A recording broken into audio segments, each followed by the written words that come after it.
One. I'm Garrett Fessler, and this is another episode of Ask an Archaeologist. I'm joined today by my friend, my colleague, Dr. Eleanor Breen, who is Alexandria's city archaeologist. Good morning, Eleanor. Hi, Garrett. How you doing? I'm doing well. We're going to talk about, you and I are going to talk about careers in archaeology and dispense our vast wisdom of our knowledge of that topic. It was funny, the other night I was thinking, together, we probably have over 50 years of experience, right? Because I'll say my number. I think I've been doing this for 33 years. You got 17 years that you can add to that number? I do. Yeah, a little bit more. Excellent, excellent. So we've got a half century of experience between the two of us. So hopefully that'll come out in our conversation, that we kind of know what we're talking about a little bit. So I thought we'd first start off, because I think in the field of archaeology, one of the most important things is sort of to try to map out a path to get to the place in our field that you want to be. And I wanted to kind of find out a little bit about, what was your path? What was there a kind of an aha moment, or was this kind of a journey to becoming an archaeologist? I don't have one of those stories where it all clicked for me. I think that I, for some reason, from a young age, wanted to be an archaeologist. I think that just had to do with the factors of growing up and family vacations to national parks and lots of vacations and trips to Colonial Williamsburg and Jamestown. Right. I grew up in Virginia, where history is all around us. But when I really started to consider archaeology as a career was in high school. In my sophomore year, our option in science class was either to do a traditional science fair project or to shadow a scientist. Right. And I told my parents I wanted to shadow a scientist and I wanted to shadow archaeologists. And I didn't know that. Yeah, lo and behold, in Virginia there are archaeologists working all around us, and so I went and worked. I volunteered at Mount Vernon for a bit of time to fill that requirement. And I think that's when I first realized that archaeology could be a job. Right. And so then when I was applying for colleges, I just looked at places that had strong anthropology programs, because I thought that's what I might want to do.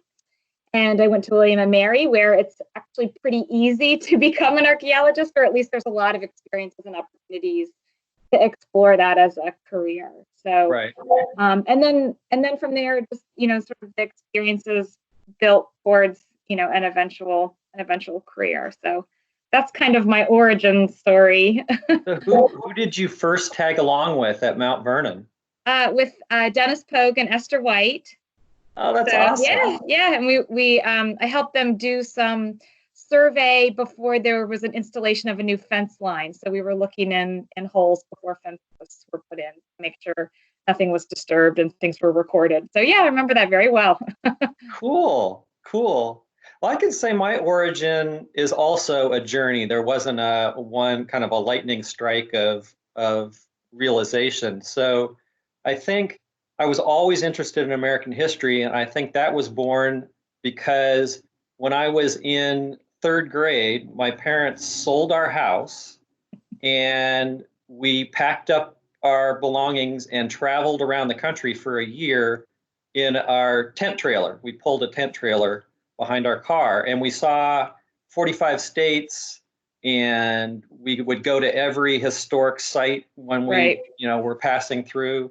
And so that was where my love of American history really was born, or the seed was planted. And then in college, I studied history, and I came out. I applied to William and Mary, their history program that happened to have an internship program for doing archaeology. And so I checked that box. I thought, oh, that sounds kind of fun. I didn't know much about it.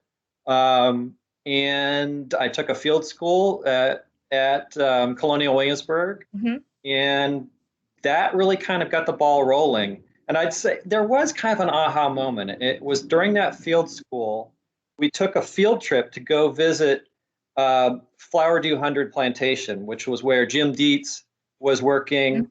And I'll never forget that we kind of came and they gave us the tour of all these incredible sites.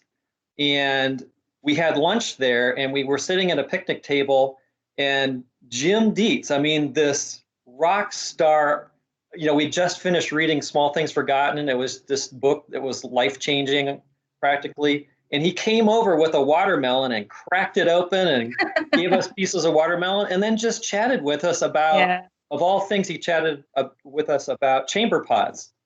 And I remember driving away from there thinking, wow, this might be a place that this might be a thing I can do, because Jim Dietz talked to me and he actually wanted to know what I thought about chamber pots.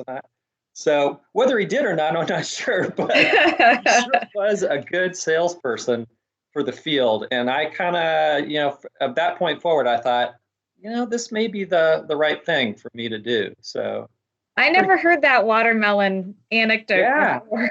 Yeah, it was really, I maybe there really was a moment then, because that kind of clicked for me. Yeah. Being able to interact with someone who I just read his book, and I just, was just kind of overwhelmed with how interesting and cool he made archaeology. And so I wanted to do that too. So did you go? Go ahead. What was your major in college? I was, as an undergrad, I was a history major, and I was a double major and American studies. So I was always interested in history. I just didn't know that it was through archaeology that I would kind of, that was my path. And there are some aha moments maybe for me, because I can remember I was a master's student at William and Mary studying history, American history, not necessarily anthropology or archaeology. And I can remember being in Swem Library at William and Mary in a carrel, like reading, books and stuff. And I thought, I don't really know how to extrapolate history from documents very well. I felt lost. But I thought, what works for me is thinking about the past through objects and through artifacts. That seemed to be how my brain was wired. And I kind of had an aha moment in that carol, and I thought, I should be doing archaeology, I think, because all this, these documents aren't making sense to me quite the way that I felt like archaeology artifacts were making sense to me. So anyways, everybody's got a journey. So, and I think I wanted to have us share our journeys to kind of be an example that it's probably not going to happen right away for those people who want to get a career in archaeology. It's going to be a set of steps as they kind of whittle down what they want to do and how they want to do it. And so I thought what we could do is kind of talk about, what kind of education would you recommend to someone? What path would you recommend through the education system to help set the route for a career in archaeology?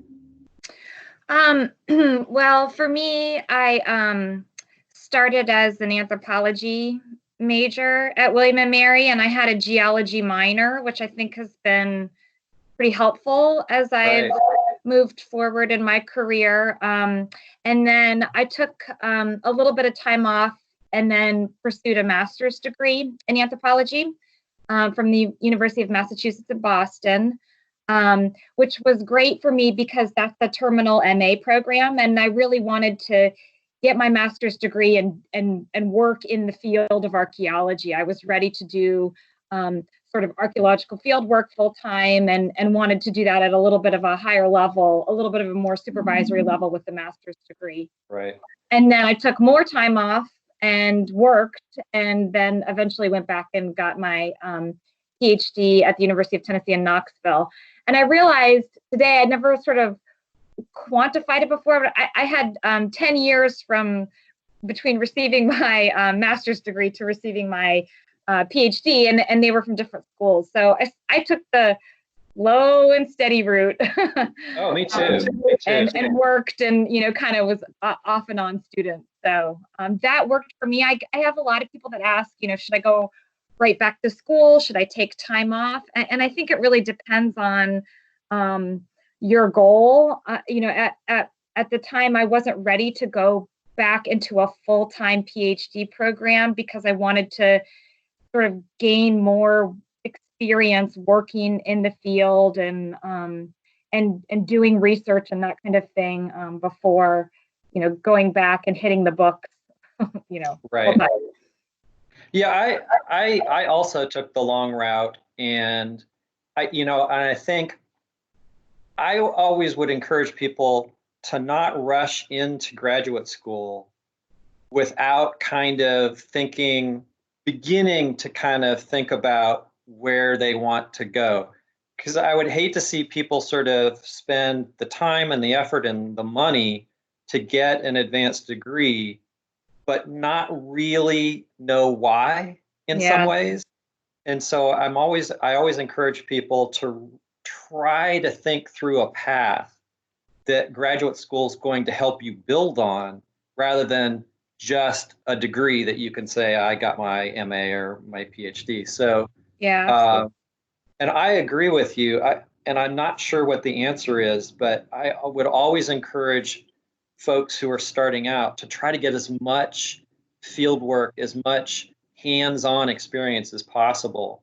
And, setting aside the current pandemic, that presumably when things get back to normal or something resembling normal, that those opportunities to get hands-on experience are what I encourage people to look to do. And that includes working for consulting firms that do cultural resource management projects, and join a crew. And I mean, you get paid, but you're out on projects, digging holes and finding artifacts and getting sort of and adapting to understanding sort of how the archaeology process works.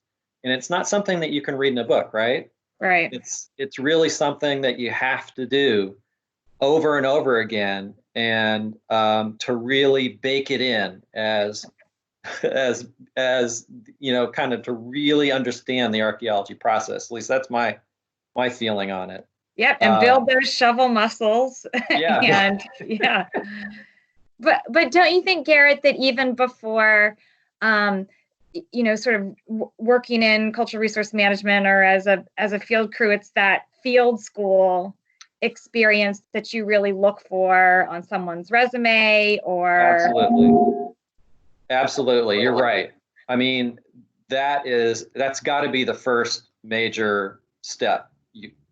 People need to get that 6 weeks of intensive field school work in real digging, day after day in the hot sun, hopefully.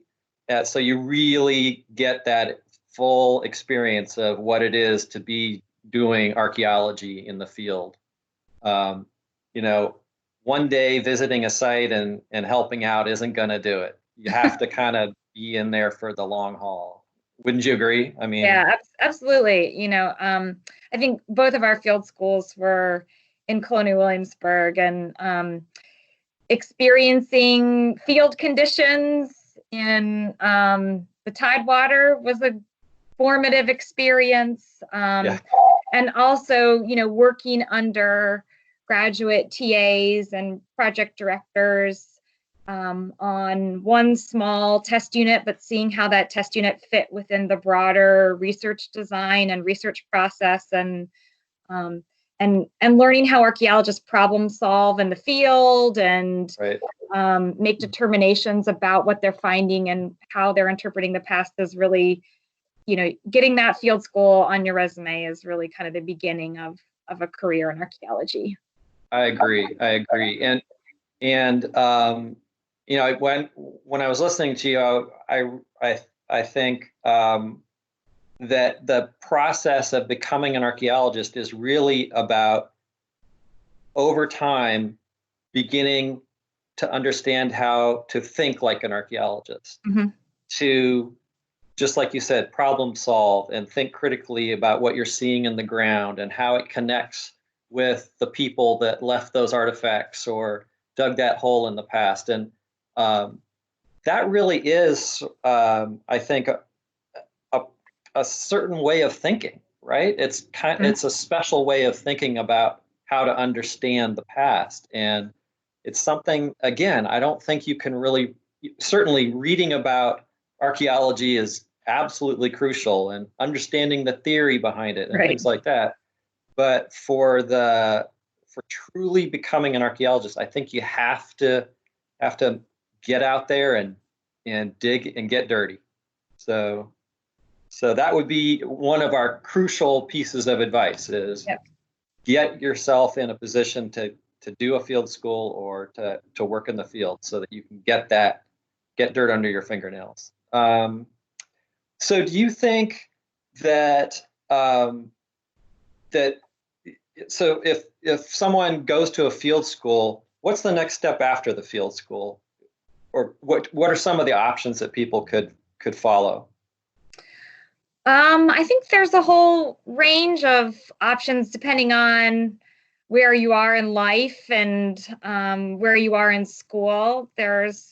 We have a lot of volunteers and interns that come through Alexandria Archaeology that have had some field experience but want to get more hands-on experience in the lab, working in a museum, with collections, working with the community and or doing excavation. So there's those kinds of options. Like you said, there's, applying to become a field tech at a cultural resource management firm, and doing work there. Or, some people go straight into graduate school at that point, I think. Right, So it sort of depends. right. Do you think, I mean, if you were, let me ask you a question. Are there certain individuals, certain mentors that have really helped you or guided you, or do you feel like you've kind of gone it alone and sort of charted your path, or who has helped raise you up into being an archaeologist? I think the the one of the most critical parts of pursuing a career in any field is sort of seeing yourself in working successful professionals, right? And Right, so from early on in my archaeology career, I saw women leading field crews and field excavations and interacting with general contractors and construction workers and all the players that are around an archaeological site and directing that work. And so I think that, and then even up through graduate school, female professors taking the lead in historical archaeology has been formative because I could see myself there, right? And right. so that's a big part of it.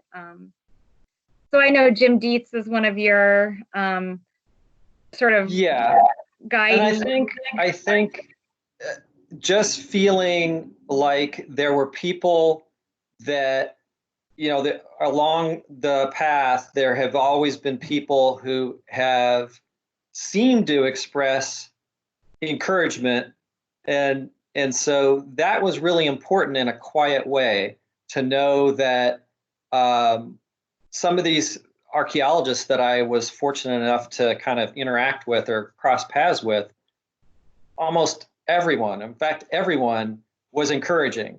And that really meant a lot because I think, you know, it's hard to measure how you're doing in archaeology. There's not really any, tests or criteria that you can really say like I'm here as an archaeologist, and so just being encouraged that yes, you're doing well. Keep going, keep trying, keep working. Was really important to me. Um, and then there are individuals that I kind of latched onto in a way that I admired their work. And so I wanted to be like them, right? I wanted to follow in their footsteps because I really thought what they were doing was exciting and interesting and compelling. And I wanted to do that too. And it was really important that when I approached those people, they were open and said, yeah, I want to share with you what I'm doing Mhm. or help in any way I can. And so I think it's finding those mentors that really each student or person coming up in the field sort of identifies with. Finding those mentors um, and working with them and letting them sort of be the cheerleader and the guide of Right. their careers. That was crucial for me. Um, in fact, when you were talking about some of the influences, my field school directors at Colonial Williamsburg were Andy Edwards and Patricia Sanford. So, I got from the best teaching right off the bat. Yeah, Those, absolutely. I mean, those guys were just such good archaeologists, and they still Hmm. are. And so, I think if you surround yourself with kind of good people, good things are going to happen, right? And that sounds goofy and silly, but I think it's really true as you chart out those people who you click with, right? Hmm. And I think for students of archaeology, that when you've met somebody or interacted with somebody that it feels right, right? Right. And so that's important. So would you say that's your best advice to give to up and coming archaeologists? Sort of seek out um, people who will help guide you through your career, or do you have a best piece of advice that you've heard or that you would give to archaeologists in the future? Huh.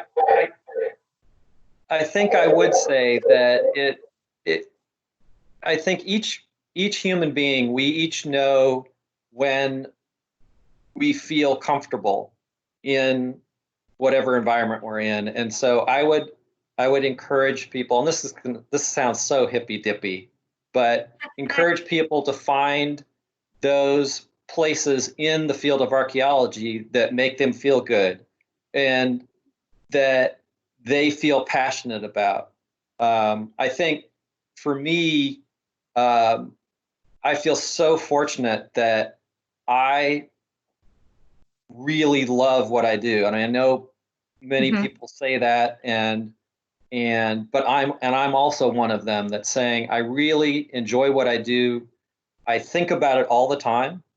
I think about it when I am going to sleep at night, and I think about it during the day, and um, and that seems to me to be something that is truly a gift. And so I would encourage people to seek out those things that fill them, that fill their soul Hmm. with, with feeling good. And but that's not really good advice. What would be your advice?